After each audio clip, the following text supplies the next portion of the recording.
لو ما بانش نتيجه هروح فيك انت والشيخ لطيف في داهيه. يا لهوي. طب أني ماشي، لكن ما تقوليش كده على الشيخ لطيف، ده ممكن يسمعك ويأذيكي. لا يا اختي، وعلى ايه؟ اديني ساكته، بس برضه لازم اشوف نتيجه. الله، ايش حال ما كنتش شفت العمل وهو بيقع قدام عينيكي في المي؟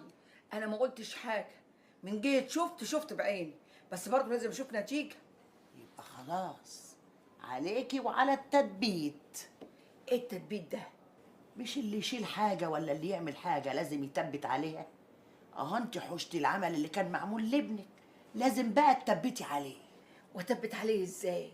تروحي للشيخ لطيف تخليه يعمل لك حاجة محدش يقدر يفكها، تحمي ابنك وتصونه. طب يا ريت، ازاي ده؟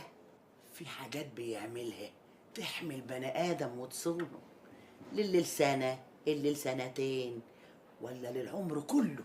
ايوه، انا عاوزه بتاع العمر كله ده، ما انا مش فاضيه افضل رايحه جايه بقى.